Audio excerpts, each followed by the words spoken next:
Les gars, c'est Paki, on se retrouve pour un tout nouveau trade récap de la journée du 24 février 2026. Alors aujourd'hui, comme vous le voyez, petit épée sur le NQ. On va voir ça ensemble.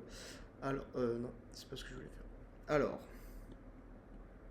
hop, juste ici. Alors, entrée en long prix sur le NQ, on va décortiquer ça ensemble. Donc, je m'attendais à une journée haussière. Pourquoi? Parce que euh, on a toujours une grosse divergence weekly juste ici entre ces deux lots. Hop, juste ici et juste ici. On a aussi créé une liquidité. Qui est-ce que je crois oui, c'était ça. On a créé aussi une divergence daily juste ici qui sera plus flagrante en H4. Sachant que depuis les derniers jours, là c'était lundi de la semaine dernière où on avait pris le weekly low, on avait réagi à la hausse, on n'avait que des réactions dans la hausse jusqu'à ce ERL. On est revenu prendre des swing low. On est revenu donc dans un IRL ici, donc un internal range liquidity, qui est l'ouverture de la semaine dernière. Le gap d'ouverture de la semaine dernière, juste ici, on voit qu'on a très bien clôturé dedans. Donc, toutes ces divergences, plus cette ouverture de gap et cette clôture parfaite, me donnaient à l'idée qu'on allait avoir une expansion haussière aujourd'hui. Sachant que quand on a pris cette liquidité, plus qu'on a créé cette divergence, plus qu'on est revenu dans un discount, plus qu'on est revenu dans ce gap, on a aussi clôturé en doji, juste ici, en bougie H4. Donc on s'attendait à une bougie de 10 heures d'expansion. Donc là, ce qui nous reste, c'était une divergence à 5M à trouver pour pouvoir rentrer en position. Ok, et on l'a eu juste ici. Donc ici, on est revenu dans la zone des 50%.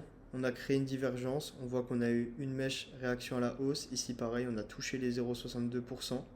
Ok, là, si on voit bien, c'est sur les 68 049,50. Non, on est à 0,25, 0, enfin 0,25 points. Ça se dit ou pas? Bref, non, on l'a pas touché du coup. On est venu très proche et on voit qu'on a clôturé toujours dans le 50% juste ici. Donc voilà, très grosse attente à la hausse juste ici. On voit que le prix crée un CSD juste ici en venant clôturer au-dessus de cette bougie et au-dessus de cette bougie. Voilà, et je suis rentré du coup pas sur le CSD parce qu'on avait un prix vachement haussier. Donc je suis rentré sur les 50% du fair value gap juste ici. Euh, qu'on a créé, donc qui aurait été un IFVG, mais du coup bah, pas vraiment un IFVG vu qu'on n'a pas clôturé au-dessus. Mais je suis quand même rentré dans cette zone de 0,50% pour pas louper mon entrée. Je retiens mes erreurs de la dernière fois, j'ai mis mon SL en dessous de ce plus bas et pas de ce plus bas. Au début je l'avais mis là et puis après je me suis souvenu qu'il fallait que je le mette là. Et je targetais ce plus haut H4 juste ici. Et je me suis mis à BE juste ici d'ailleurs. Je targetais ce plus haut H4 juste ici. Pourquoi j'ai clôturé? Parce qu'on a eu une belle expansion à la hausse et on a eu un gros doji 5M. Je déteste les doji 5M comme celui-ci sur des plus hauts. Même s'il n'y a aucune raison que le prix se retourne, j'ai préféré me mettre trail stop et me faire arrêter ici, sachant que mon compte est en drawdown. Voilà, je trouve que c'est plus sympa. Enfin, c'est pour la gestion de mon risque management, c'est beaucoup plus optimum que je gratte un peu ce que je peux avec un contrat. Voilà, que je laisse tourner des positions et que j'essaie de faire cette R. Je dis de la merde, mais voilà, c'est pas ça. Donc voilà pour la position aujourd'hui, très content.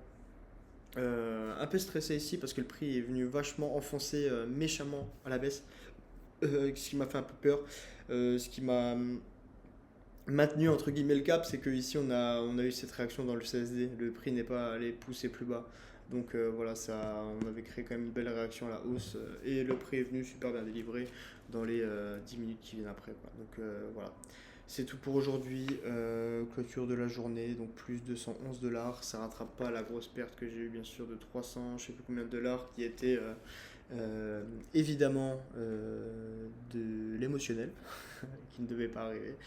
J'aurais dû seulement prendre un contrat et arrêter, quoi, comme je l'ai fait aujourd'hui, jusqu'à que j'arrive nouveau à avoir ma balance de 50 000. Donc voilà. Hop. Du coup, je vous fais ce trade récap depuis le Vietnam. Actuellement chez moi il est 23 h, sachant que je trade la New York Session, donc elle commence, enfin moi, l'ouverture de 10 h est à 22 h ici. Hier je me suis fait avoir, mais voilà, maintenant je le sais. Donc voilà. Et en vrai c'est bien, le rythme est bon parce que du coup ça me laisse la journée pour faire ce que je veux.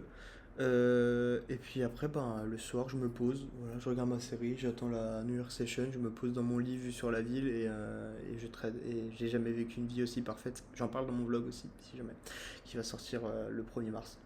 Donc voilà, les gars, sur ce, merci à vous d'être là. Je me sens bien, je suis vraiment content d'être parti, pour être honnête. Et puis, ça me fera du bien, je pense aussi dans mon trading, et même dans ma vie en général, en vrai de vrai. Donc voilà, sur ce les gars, merci à vous. Moi je vous fais des gros bisous et on se dit à la prochaine pour le prochain trade récap. Ciao ciao.